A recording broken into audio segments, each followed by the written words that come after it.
ഇന്ന് നമുക്ക് ബുദ്ധിമാനും കരുത്തനുമായ ഒരു മന്ത്രിയെ തറപറ്റിച്ച ഒരു സാധാരണ തൂപ്പുകാരന്റെ കഥ കേൾക്കാം. ഒരിടത്ത് അതിബുദ്ധിമാനും നല്ല കാര്യപ്രാപ്തിയുമായിരുന്ന ഒരു മന്ത്രി ഉണ്ടായിരുന്നു.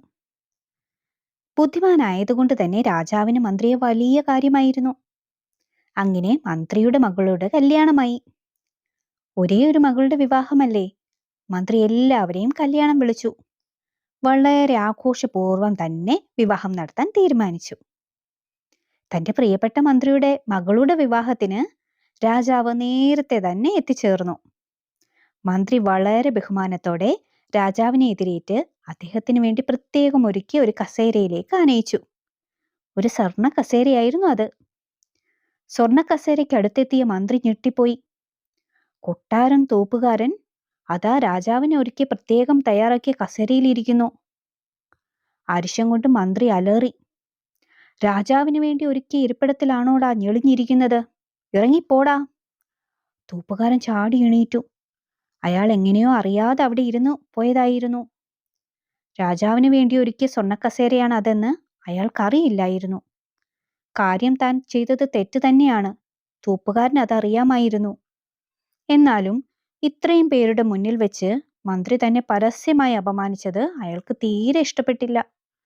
മന്ത്രി ഒരു പാഠം പഠിപ്പിക്കാൻ അയാൾ തീരുമാനിച്ചു.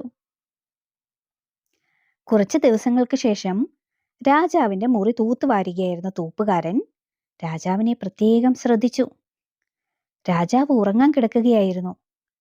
രാജാവ് ഉറക്കം പിടിച്ചിട്ടില്ലെന്ന് ഉറപ്പുവരുത്തിയ തൂപ്പുകാരൻ ചെറിയ ഉച്ചത്തിൽ ഇങ്ങനെ പറഞ്ഞു, പാവം രാജാവ്, എത്ര നിഷ്കളങ്കനായിട്ടാണ് ഉറങ്ങുന്നത്. ആ ചതിയനും വഞ്ചകനുമായ മന്ത്രി ഇദ്ദേഹത്തെ കൊലപ്പെടുത്താൻ സൈന്യാധിപനുമായി നടത്തുന്ന ഗൂഢാലോചന വല്ലതും ഇദ്ദേഹം അറിയുന്നുണ്ടോ? ഇത് കേട്ട രാജാവ് ചാടി എണീറ്റ് ചോദിച്ചു, എന്താണ് നീ ഇപ്പോ പറഞ്ഞത്? അയ്യോ, ഞാനൊന്നും പറഞ്ഞില്ല തിരുമേനി. അങ്ങ് ഉറങ്ങിയില്ലായിരുന്നോ? ഞാൻ അറിയാതെ ഉറക്കപ്പിച്ചിൽ എന്തൊക്കെയോ പറഞ്ഞു പോയതാണ്. 2 ദിവസമായി ഓരോന്നാലോചിച്ച് ശരിക്കും ഉറങ്ങിയിട്ടില്ല. അങ്ങ് ദയവായി പൊറുക്കണം, തൂപ്പുകാരൻ പറഞ്ഞു. പാവം രാജാവിന്റെ ഉറക്കം നഷ്ടപ്പെട്ടു. തന്റെ വിശ്വസ്തനെന്ന് താൻ കരുതിയ മന്ത്രി തന്നെ വധിക്കാൻ ഗൂഢാലോചന നടത്തുകയാണോ? അതോടെ രാജാവ് മന്ത്രിയെ സംശയദൃഷ്ടിയോടെ നോക്കാൻ തുടങ്ങി. മന്ത്രിയുമായി കൂടിയാലോചനകൾ നിർത്തി. മാത്രമല്ല, ഇനി മേലിൽ കൊട്ടാരത്തിൽ വരരുതെന്നും കർശനമായി നിർദ്ദേശിച്ചു. പാവം മന്ത്രി. രാജാവിന്റെ പെട്ടെന്നുള്ള മാറ്റത്തിന്റെ കാരണം അദ്ദേഹത്തിന് മനസ്സിലായില്ല. രാജാവിന് തന്റെ മേൽ എന്തോ ഒരു നീരസമുണ്ട്. അദ്ദേഹത്തിന് ഉറപ്പായി. അതെന്താണെന്ന് കണ്ടെത്താൻ മന്ത്രി ആലോചിച്ചുകൊണ്ടിരുന്നു. ആർക്കാണ് തന്നോട് വൈരാഗ്യമുള്ളത്? അദ്ദേഹം ഓർത്തു. അവരിൽ ആർക്കാണ് രാജാവിന്റെ അടുത്ത് എന്തെങ്കിലും പറയാൻ മാത്രം സ്വാതന്ത്ര്യമുള്ളത്? അപ്പോഴാണ് ദൂരെ കൂടെ പോകുന്ന തൂപ്പുകാരൻ അദ്ദേഹത്തിന്റെ ശ്രദ്ധയിൽപ്പെട്ടത്. മന്ത്രിക്ക് പെട്ടെന്ന് പഴയ സംഭവം ഓർമ്മ വന്നു. തൂപ്പുകാരന് നിശ്ചയമായി രാജാവിനടുത്തെത്താനും എന്തെങ്കിലും പറയാനും സാധിക്കും. താൻ അയാളെ അപമാനിച്ചു വിട്ടതിൽ അയാൾക്ക് ദേഷ്യം കാണും. പിന്നെ മന്ത്രി ഒന്നും ആലോചിച്ചില്ല. നേരെ തൂപ്പുകാരന്റെ അടുത്ത് ചെന്നു.